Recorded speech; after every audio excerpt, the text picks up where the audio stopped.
Good morning students. अपना आज का टॉपिक है आयलर समीकरण। आयलर समीकरण बड़े पढ़ेंगे।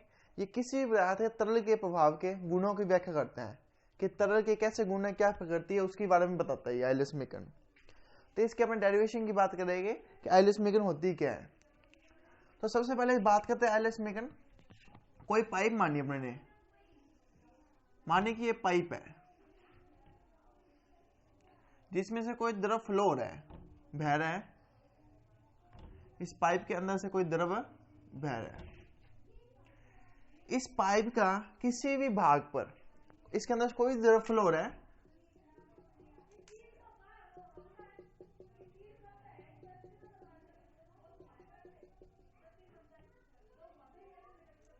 पाइप के दो सिरे हैं, एक में द्रव अंदर आ रहा है, दूसरे से द्रव बाहर आ रहा है।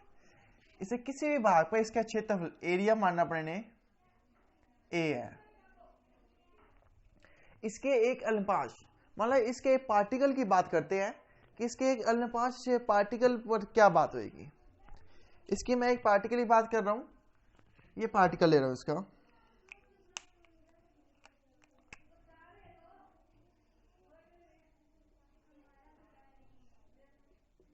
ये पार्टिकल की बात कर रहा हूं मैं। माना इस पार्टिकल की लंबाई कितनी है, dx है। इस पार्टिकल का एरिया कितना होगा, a है। पूरे का एरिया a है, तो इस पार्टिकल का एरिया a होगा। और इस पार्टिकल का वॉल्यूम कितना होगा, a dx। इसमें माना इसकी डेंसिटी, घनत्व रो मानी अपने ने। Rho is equal to mass upon volume होता है, तो इसका मास कितना होगा, रो v होएगा। v कितना है, a dx। मतलब इस पार्टिकल से फ्लो होने वाला कोई भी लिक्विड का मास कितना होएगा, रो a ds। रो इसकी डेंसिटी, घनत्व, a इसका एरिया क्षेत्रफल, ds उस अल्पांश की लंबाई है, कितना मोटा अल्पांश का अपने बात करते हैं। ठीक है। मानना कि इसमें दोनों तरफ से द्रव फ्लो हो रहा है, तो दोनों तरफ से प्रेशर लगेगा, इसका दाब लगेगा। अपने ये माना कि इस साइड से प्रेशर में दाब लग रहा है P, इस साइड से लग रहा है P डैश लग रहा है। सबसे प्रमुख बात, इंपॉर्टेंट बात क्या है कि जो फ्लो है, फ्लो डायरेक्शन क्या है, एक्स एक्स है। फ्लो डायरेक्शन अपनी मानी एक्स एक्सिस है। एक्स एक्सिस मानी चल रहा है अपने इसकी जो फ्लो डायरेक्शन है, इस एक्सिस पर है, एक्स एक्सिस पर फ्लो हो रहा है। एक्स एक्सिस में फ्लो हो रहा है, तो इस दाब में भी कोई ना कोई अंतर होएगा। तो इनके जो दाब में परिवर्तन होएगा, अपने सब जानते हैं प्रेशर इक्वल क्या होता है, फोर्स अपॉन एरिया होता है। तो फोर्स क्या होएगा, जो इस पार्टिकल पर फोर्स लगेगा वो इस वाले लिक्विड के कारण भी लगेगा, इस वाले लिक्विड के कारण भी लगेगा। जो इसमें से धक्का देगा पीछे से, जो आगे जाएगा उसके कारण भी इसका फोर्स लगेगा। तो फोर्स क्या होगा, प्रेशर इनटू में एरिया होगा। तो फोर्स में जो अंतर होगा एक्स एक्सिस के कारण, वो इसके कारण भी होगा, P dash A minus P A, P dash A minus P A, इन दोनों के कारण होएगा। एक की डायरेक्शन हमने प्लस मानी, दूसरे की डायरेक्शन हमने माइनस मानी। ठीक है, मैं मान के चल रहा हूं ये तो इसके अंतर्गान हो गया। जो इसके डायरेक्शन के कारण होएगा, मैं माना कि जो P डैश है वो माइनस P डैश होएगा, जो माइनस एक्स एक्सिस के फ्लो में हो रहा है। तो P डैश माइनस P होएगा, तो P क्या होएगा, प्लस P होगा, जो ये प्लस एक्स डायरेक्शन की तरफ है। P देखो प्लस एक्स डायरेक्शन की तरफ है, minus P minus x direction की तरफ है, इसलिए इसका सिंबल चेंज हो जाएगी। दोनों में से मैंने माइनस कॉमन लिया बाहर, ए कॉमन लिया, तो ये आ गया इनका अंतर बीच का, minus P dash minus P A आ गया। इन दोनों के अंतर को दाब में जो फर्क है इनका, प्रेशर में जो भी अंतर है, इन दोनों अंतर को अपने मतलब P dash minus P dP लिख सकते हैं। dP क्या है? दाब में अंतर किसी अल्पांश पर, किसी पार्टिकल पर जो इस प्रेशर में अंतर है वो dP है। मतलब मैं dFx माइनस dP a लिख सकता हूं।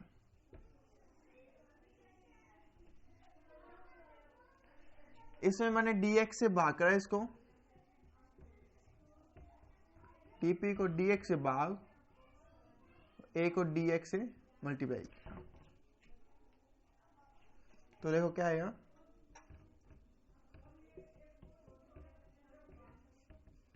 dFx अपॉन में a dx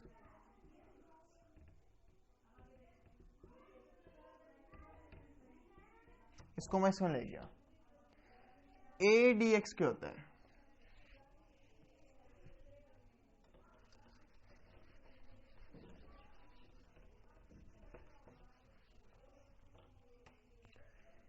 a ds अभी हमने प्रूफ किया था, क्या था? वॉल्यूम v था, तो मैं इसको ये लिख सकता हूं dFx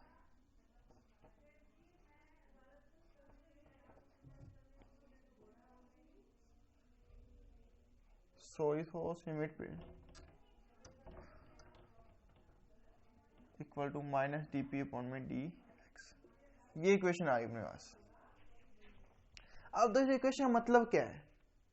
ये वॉल्यूम है, मतलब प्रति एकांक आयतन पर, प्रति एकांक आयतन पर दाब में परिवर्तन, सॉरी प्रति एकांक आयतन पर बल में परिवर्तन है, तो अपने FPS से डिनोट कर सकते हैं, शो कर सकते हैं।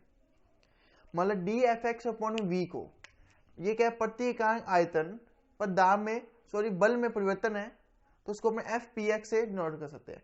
x क्या बता रही है कि डायरेक्शन उसकी किस तरफ है? x डायरेक्शन में है, ना y है ना z।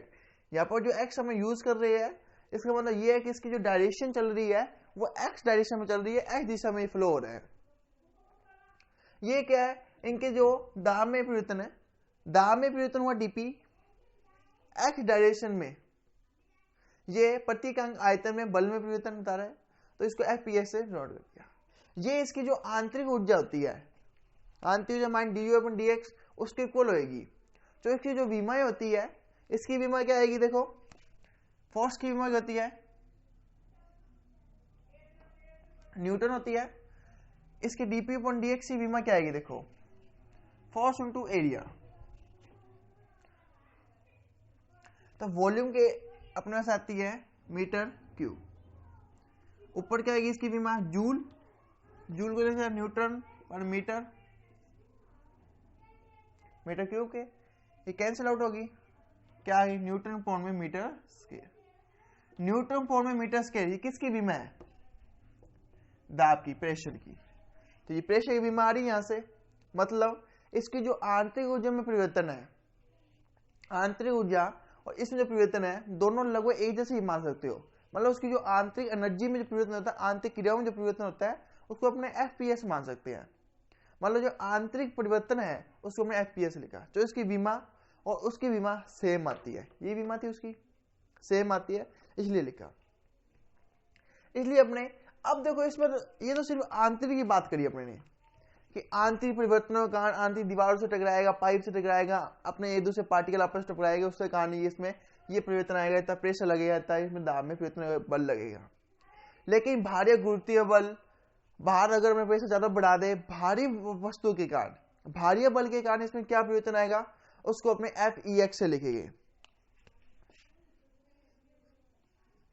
x डायरेक्शन में फ्लो होने वाला भारी वस्तु के कारण, एक्सटर्नल, ये इंटरनल था, ये एक्सटर्नल है। मतलब भारे के कारण, भार गुरुत्वीय बल हो गए से प्रेशर बढ़ा दिया अपने ने, और कोई बहुत क्रिया कर दी, मतलब पाइप के ऊपर बल लगाया, दब गई, उसके कारण इसमें क्या परिवर्तन आएगा, उसको FEX लिखेंगे। ये इन दोनों के योग के बराबर होता है टोटल, जो टोटल इसमें फोर्स में परिवर्तन होगा वो इन दोनों योग के बराबर होगा।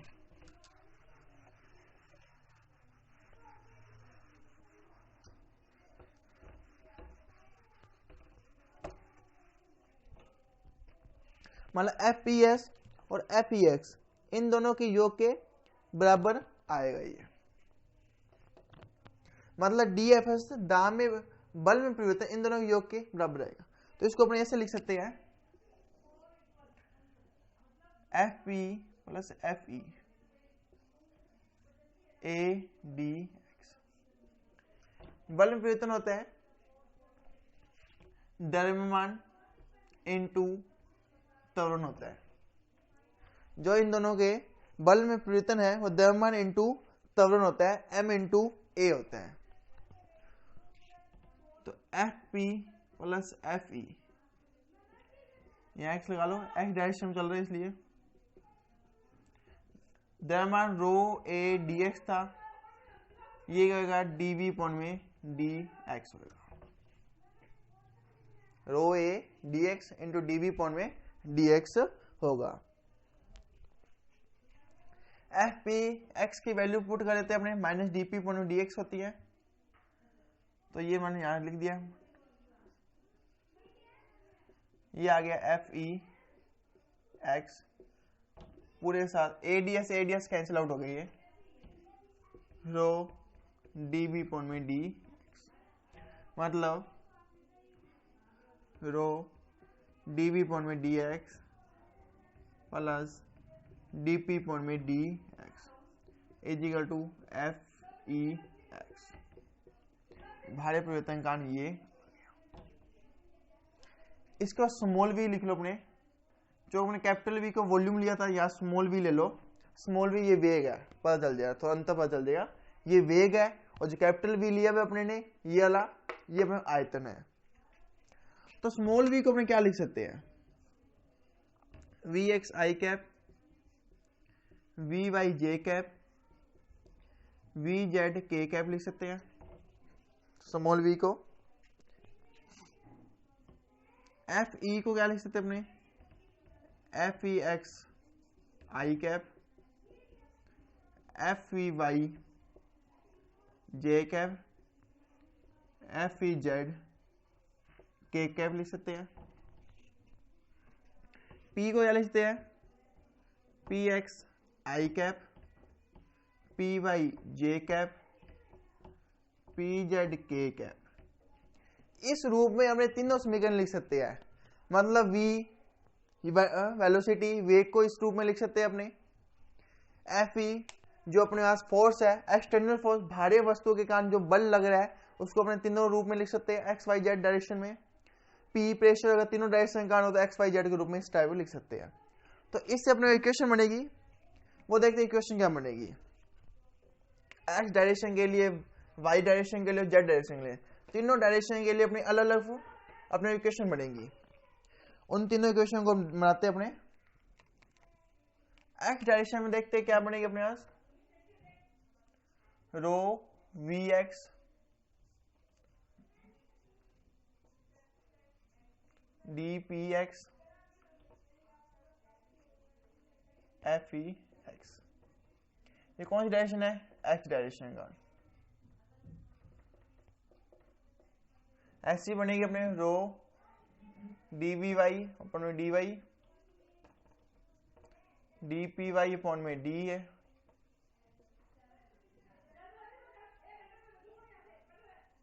ये कौन सी डायरेक्शन है, वाई डायरेक्शन का। ऐसी जेड डायरेक्शन का बनेगी,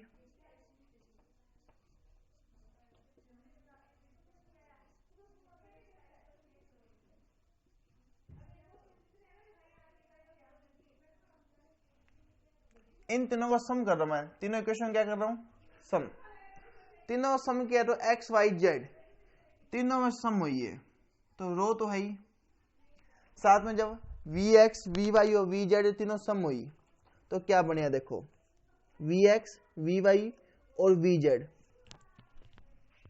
इस तीनों को सम करते हैं तो डी वी एक्स बटन D X I cap, D V Y बटन में D Y J cap, D V Z D Z के कैप, ये बने इधर।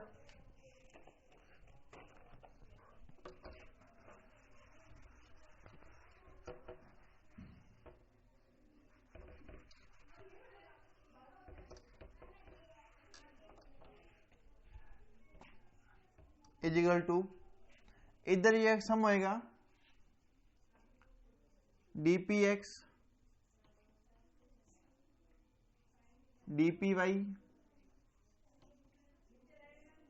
dpz plus fex i cap fey j cap fez k cap. ये तीनों equation लिखी थी, इसको अपने fe लिख सकते हैं, इसको अपने v लिख सकते हैं, इसको अपने p लिख सकते हैं। अभी मैंने तीनों इक्वेशन लिखी थी है, तो रो तो कॉमन है ही, dvx dvy और dvz तीनों के लिए क्या इक्वेशन यूज की गई थी अपनी, dvy dvz और dvx तीनों के लिए अपने क्या यूज किया था, v यूज किया था। तो इसको मैं यूं लिख सकता हूं dv vector is equal to, इसको अपने डेल, देखो इसको px py pz है, तीनों डायरेक्शन के लिए हैं, इसको डेल डॉट p वेक्टर लिख सकते हैं अपने, प्लस इसको अपने fe लिख सकते हैं। जो ये इक्वेशन है इसको आइलर इक्वेशन कहते हैं, आइलर समीकरण। क्या समीकरण है, रो dv अपॉन में dx equal to minus del dot p, del क्या होता है, डेल में लिखा नहीं, डेल अपॉन में del x i cap, del upon में डेल y, ये होता है डेल। fe क्या था, fex i cap, fey j cap, fez k cap था। तो ये जो इक्वेशन अपने इस इक्वेशन कहते हैं अपने आइलर समीकरण। ये किसी भी पदार्थ से तरल पदार्थों